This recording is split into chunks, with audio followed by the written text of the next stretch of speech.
Okay, in October of 2010, only one out of Idaho's 113 school districts had a virtual high school.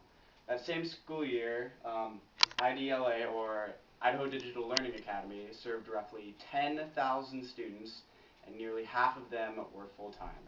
Online schooling has become even more popular in recent years, but some people want to make it required.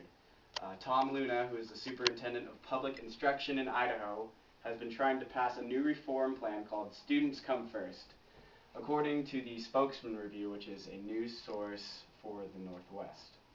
If it succeeds, Idaho students, starting with the class of 2016, will have to complete 2 online classes in order to graduate.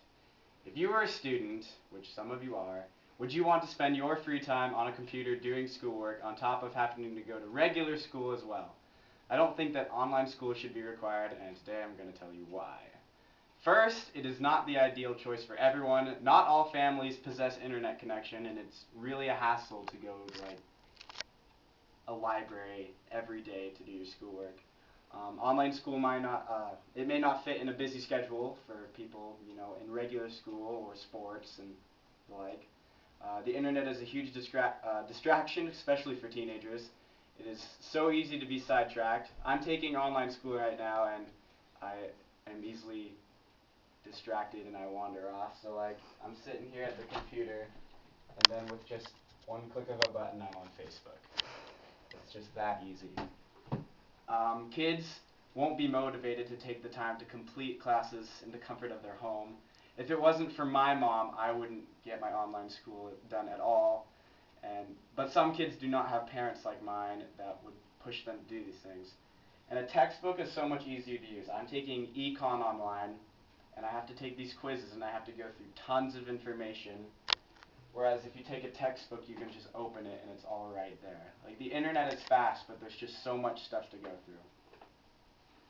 Okay, my second point is that there's already people trying to stop this. There's been several protests and petitions that have been used to oppose the reform plans. Early last year, there had been radical protests, including slashing Luna's tires and spray painting his truck.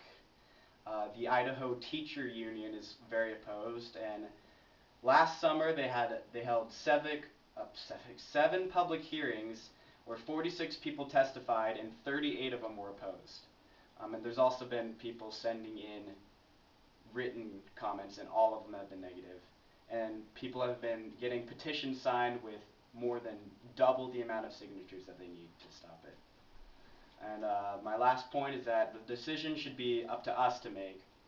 In an interview with Richard Westerberg, Idaho School Board President, the new law will increase necessary internet skills in students and prepare them for the workplace. But I think we need to prepare ourselves. Doing all this stuff is nothing if we don't put the work in. And Idaho will become the only state that will require 2 online classes, and Alabama, Florida, and Michigan are the only states that require online schooling at all. The Idaho Education Association said this to usnews.com. We recognize that online courses are a good choice for many students. However, the decision to take online classes should be made by students and their parents, not by the state. On top of all this, the reform will also cut funding for many of the schools here in Idaho, particularly when it comes to teachers. So many things can go wrong with this, and I do not see much good coming out of it. Online school is great for those who want to take it to get ahead, or for those who missed a class or need to retake it. However, it definitely is not the best choice for everyone, and I can bet the majority of high schoolers will absolutely hate it. The reform is not popular to begin with, and there are already people out there trying to stop it from being passed. To me, the only people that sound like they agree with it are the officials that passed it and wrote it, so the law doesn't even apply to them at all. I think it should be the students' decision if they want to take online classes or not. And these are all the reasons why I believe online school should not be required to graduate. There's a November 2012 ballot that may overturn the reform, so I hope I was able to convince you enough to vote against the new law. And that is all I have, and thank you guys for listening.